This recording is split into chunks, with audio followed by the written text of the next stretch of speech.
치매의 종류에는 알츠하이머형 치매, 뇌혈관성 치매, 파킨슨병 치매, 루이체 치매 등이 있습니다. 치매의 성질을 제대로 알아야 치료와 예방도 제대로 할 수 있기에 오늘은 치매의 종류에 대해서 자세히 알아보는 시간을 가져보겠습니다. 첫째, 알츠하이머형 치매입니다. 알츠하이머형 치매는 퇴행성 치매 중 가장 문제가 되며 가장 흔한 형태로 전체 치매의 70% 정도를 차지하며 1960년 독일 의사인 알로이즈 알츠하이머가 최초로 명명한 노인의 정신질환입니다. 이 치매는 정상적인 기능을 수행하던 뇌세포들이 특정한 원인 없이 서서히 죽어감으로써 개인의 인지 기능은 점진적으로 감퇴하며 성격 변화, 대인관계 위축, 사회활동은 물론 일상생활 수행 능력이 다소 늦는 등 노년기의 건망증 정도로 잘못 판단할 수 있는 병이다. 초기에는 기억력 장애만이 유일한 증세이거나 무감동, 일관성 결여, 사회로부터의 은둔 등 미묘한 인격 변화가 온다. 후기로 갈수록 행동과 인격이 영향을 받아 주의력 결여, 지능 감퇴, 기억력과 판단력 및 추상적 사고의 장애를 보이게 되며 결국 점차 자신을 돌볼 수 없는 상태로 사망하게 된다. 이 치매는 후기 단계까지 뚜렷한 신체적 증세 없이 진행되는 전형적인 신경퇴행성 질병으로 원인 불명의 뇌의 전반적인 위축과 특유의 조직학적 소견을 나타낸다. 미국의 전 대통령이었던 레이건도 이 알츠하이머병으로 심각한 기억력의 장애를 보여 자신이 미국의 대통령이었던 사실조차 몰랐다고 한다. 이렇듯이 알츠하이머병은 최근 일들에 대한 기억력이 감퇴되고 자기 주변 사항에 대한 전반적인 판단이 서서히 침해되어 간다. 이 질병은 80세의 즈음에 그 발생 빈도가 정점을 이루고 발병 후 5년 이내에 그 80%가 사망하는 것으로 알려져 있다. 두 번째는 뇌혈관성 치매입니다. 뇌혈관성 치매는 뇌졸중이 반복되어 일어남으로써 뇌의 여러 부위에 뇌경색이 생겨 인지기능의 장애를 일으키는 것을 말한다. 뇌혈관 중 큰 혈관이 막히게 되면 운동장애나 언어장애가 바로 나타나고 치매가 바로 진행되지만 작은 혈관이 막히게 되는 경우 처음에는 특별한 증상을 보이지 않지만 누적되면 다발성 경색 치매가 된다. 고혈압, 당뇨, 신장질환, 흡연 등은 뇌혈관의 혈전증이나 색전증, 즉 유리된 혈전 이물질 등이 혈관 속에 들어가 혈관강을 폐색하는 것을 말하며 폐색된 물질을 색전이라고 한다. 이 색전증을 일으켜 뇌경색이 되기 쉽기 때문에 혈관성 치매의 위험 요인으로 거론되고 있다. 임상적으로 알츠하이머병과는 달리 갑자기 발병하고 치매가 나타나기 전에 한 번 이상 뇌졸중을 경험한다. 악화 후 안정, 다시 악화되는 경과를 보이며 두통, 어지러움 등의 국소적인 증세를 보인다.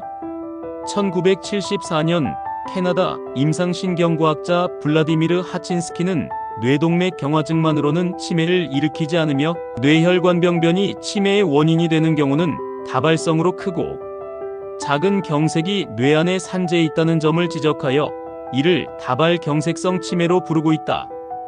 이 치매는 기억장애를 심하게 보이지만 인격이나 판단력은 보존되어 있는 경우가 많다. 뇌혈관성 치매는 가역성 물질이 어떤 상태로 변하였다가 다시 원래의 상태로 되돌아갈 수 있는 성질인 경우가 많고 예방으로 치매에 걸리지 않을 수 있다. 따라서 다른 치매보다 더욱 주의를 필요로 한다. 세 번째, 파킨슨병 치매. 파킨슨병은 1817년 파킨슨에 의해 명명된 것으로 정확한 기전 질병이 생기는 원인부터 과정 결과는 알 수 없으나 도파민 결핍 상태로 운동신경망이 원활히 작동하지 못해 나타난다고 보고되고 있다. 이 질병은 뇌의 기저 핵에서 도파민이라는 신경전달 물질이 저하되어 생기는 것으로 떨림, 경직, 느린 움직임을 특징적으로 보인다. 파킨슨병은 50세 이하에서는 거의 발병하지 않으나 연령이 증가함에 따라 파킨슨병의 발현율이 증가하며 이 병을 가진 환자의 25에서 40%에서 치매 증상을 보인다. 파킨슨에 의한 치매의 초기에는 기억장애나 언어장애가 두드러지지 않지만 신체 떨림이나 손발 관절의 마비 등 여러가지 운동장애가 먼저 나타난다. 파킨슨병의 증상으로는 총총걸음, 우울, 의욕 저하 등의 정신 증세와 성격 변화를 볼 수 있으며 약물 복용으로 운동장애 증상을 완화시킬 수 있지만 부작용으로 환각과 망상, 일시적 혼란 상태가 나타나기도 한다. 이 질병의 원인이 되는 도파민은 근육 활동 조절에 필요한 중요한 물질이다. 간혹 길거리에서 균형 잡기 힘든 걸음으로 발을 질질 끌고 걷는 노인을 본 적이 있을 것이다. 이것은 파킨슨병에 걸린 사람이 보이는 증상의 하나로 도파민의 부족으로 나타나는 근육의 이상으로 발생하게 되는 것이다. 네 번째, 루이체 치매. 루이체 치매는 호산성 낮은 pH나 높은 산성도를 가진 환경세포질 내 봉입체 루이체 세포의 세포질이나 핵 속에 있는 바이러스나 단백질의 결정과 같은 입자가 대뇌에 광범위하게 발생하는 것을 특징으로 하는 치매이다. 퇴행성 치매의 원인 중 알츠하이머병 다음으로 흔한 치매의 원인 질환으로 전체 치매 환자의 10% 정도를 차지하는 것으로 알려져 있다. 루이체 치매의 증상으로는 1. 중력과 각성 상태를 포함하는 인지기능에 심한 변동이 있다. 하루에도 아주 극도로 다양하게 변하는 인지저하 기억력의 감퇴나 시간이나 공간에 대한 진압력을 잃어버리는가 나타나는 것이 매우 특이한 소견이다. 알츠하이머병에서는 이런 증상들은 아주 말기에 나타나는 증상들이다. 이 환시. 질병의 초기부터 환시, 사실은 아무것도 없는데 눈에 보이는 것, 환청 등의 정신병적 증상이 나타날 수 있다. 3. 파킨슨 증상. 파킨슨 증상은 경직과 느린 행동, 몸의 떨림 등이다.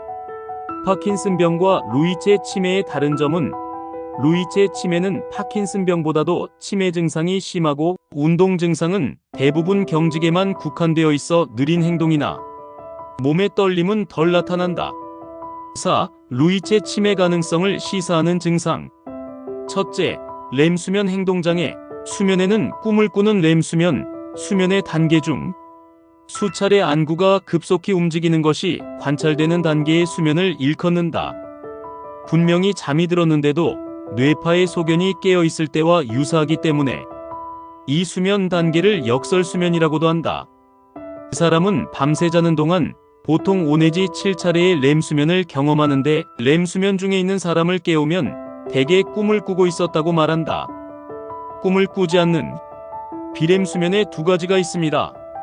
정상적으로는 렘수면 중에는 호흡근을 제외한 모든 근육에 힘이 빠지게 된다. 하지만 렘수면 행동장애에서는 렘수면 중 근육에 힘이 남아있게 되어 수면 동안에 마치 깨어있는 것과 같이 여러 가지 행동을 하게 된다. 둘째, 항정신병 약물에 대한 감수성이 예민하다. 알츠하이머병의 행동 조절에 많이 사용하는 항정신병 약물을 사용하였을 경우에 파킨슨 증상과 같은 약물의 부작용이 훨씬 더 많이 나타난다. 셋째, 루이체 치매에서 나타날 수 있는 부수적인 증상으로는 반복적으로 넘어지거나 실신하는 증상, 설명할 수 없는 일시적인 의식 상실 증상, 체계적인 망상 증상, 환청 등의 환각 증상 등이 있으며 루이체 치매에서는 대체로 특징적인 환시가 나타나지만 환청 등 다른 형태의 환각 증상이 나타날 수도 있다. 이상으로 치매의 종류에 대해서 알아보았습니다. 좋아요와 구독은 건강 콘텐츠를 제작하는 데 많은 힘이 됩니다. 감사합니다.